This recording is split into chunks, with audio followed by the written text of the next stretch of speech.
Let's go to the Hornets. Brandon Miller, the number 2 overall pick. I want to start it here. Brandon Miller had to play on what is, in my opinion, one of the worst summer league rosters I've seen. You have to remember that a lot of these guys for the Hornets are very young, like first and second year players after coming off of one and done years, right? Nick Smith was playing a lot of point guard. If you take away like the 33-point like outburst he had, which I believe was also against Portland, I saw that game live and I was just sitting there next to a good friend of the program and just like cackling watching Nick Smith like go off. If you take away that 33-point game where you just had like the crazy second half, Nick Smith averaged 9 points and 3 assists while shooting 27% from the field. You don't want to take away like the big flash moment, but it was not great for Nick Smith having to play point. Amari Bailey averaged 8 points, shot 40% from the field, and had a 1-to-3 assist to turnover ratio. James Bouknight was out there shooting. He was out there just going for it. Kai Jones doesn't really look like an NBA player to me, if I'm being completely honest. But you have all these guys that are first round picks that you have real investment in, and you're like trying to figure out who they are. You're trying to figure out what you have in them. And frankly, you're probably empowering them on some level to take shots. For the Hornets to build this roster the way they did, I thought was egregiously bad. They brought in only one veteran, like real pass first point guard. It was Justin Robinson, former Virginia Tech point guard, definitely like a pass first guy. The problem is Justin Robinson tore his meniscus in, I believe, October of last year, like a pretty bad one in the NBL. And I believe has not really played competitive like basketball since then. Like he didn't return like at any point during the season in the NBL. So you're looking at a situation where your veteran point guard is like getting the cobwebs out and like getting the rust off a little bit early on. You really needed to have another body there. They also brought in Kobe Simmons.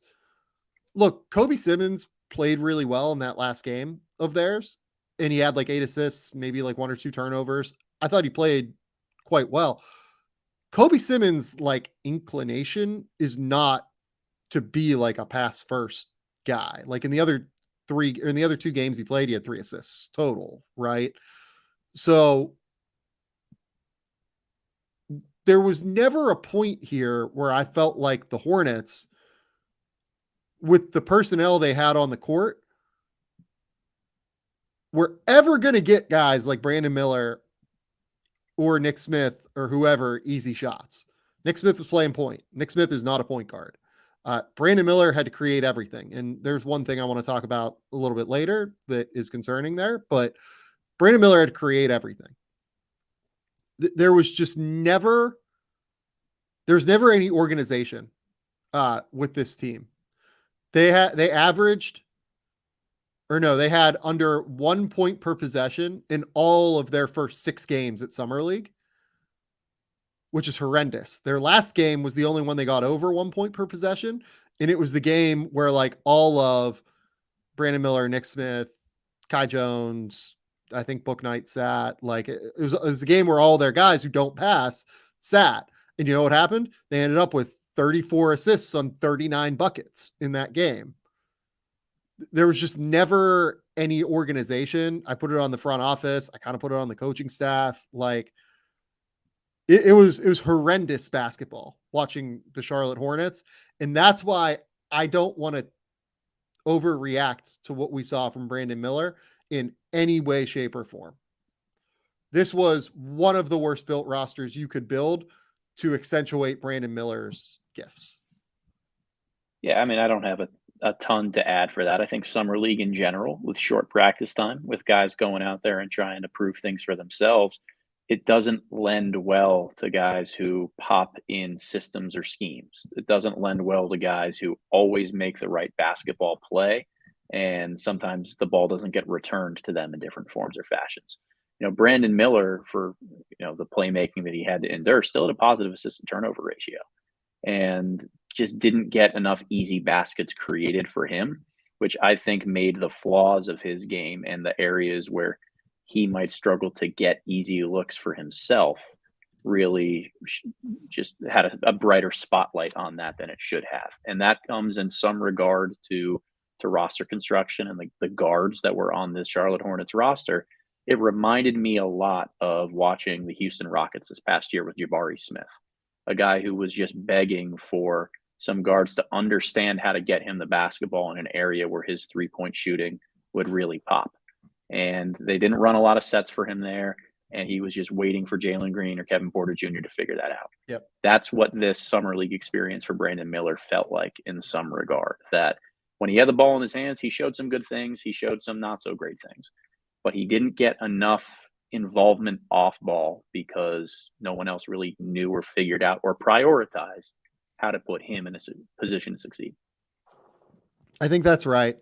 The other thing I want to talk about is just generally like this archetype of player, like the Brandon Miller big wing archetype. These guys tend not to play well in their first summer league. Statistically, if you look back, Brandon Ingram averaged 12 points and shot 41% from the field in his first summer league. Paul George averaged 15 points and shot 33% from the field in his first summer league. Andrew Wiggins averaged 15 points, shot 40%. Jaylen Brown averaged 16 points, shot 32%. Like, you can go back through history and you can see that these guys, they just tend not to like pop in this environment. Brandon Miller needs to get stronger. The thing he needs to do more than anything is move without the ball. He does not move without the ball. And it's been a problem since he was at Alabama. I wrote about it in the draft guide. Does not move without the ball. And in 5 games that he played at Summer League, if I remember correctly, I think he played 5. Had 0 shots or turnovers off of cuts. At Alabama, I think all year he had like 9. It was ridiculous. Like, the guy does not move without the ball nearly enough. A lot of his like off-screen actions are off of like little mini flare actions.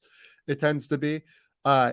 Has to improve moving without the basketball. Again, like, this Hornets situation's a fucking train wreck, and you don't want to like, put too much on that. But we saw it last year as well at Alabama, that he's not really all that active, like coming off of screens, running around. And to get the most out of his skill set as a shooter, as a big wing, I would like to see him move a little bit more. I think that's a very fair critique. And again, it goes back to, you don't have a ton of time to get everything installed system-wise for Summer League, but you can't just roll the ball out there and let things fall where they may. Not when you have a really important piece like Brandon Miller that you need to see positive progression from. Yeah, like the team that did the best job of this, and look, I always talk about how good of a job I think the Memphis Grizzlies do, but like, the Memphis Grizzlies did a fucking phenomenal job. They brought in both Jacob Gilyard and Frankie Ferrari. Do you know what Jacob Gilyard and Frankie Ferrari do? They pass the shit out of the ball. They run ball screens perfectly. Like, they do a great, great job of getting everybody involved in the flow of the offense. You know what the Kings did? Another, by the way, smart front office, the Sacramento Kings. We haven't been able to say that often, but I want to say it now. They're a smart front office. They bring in Jordan Ford. Jordan Ford, awesome playmaker, unselfish, willing to shoot when he has to, but like just a good small guard that gets everybody in motion, everybody in flow. If you have to give one of these guys an exhibit 10 and give them 70 grand to go play, do it.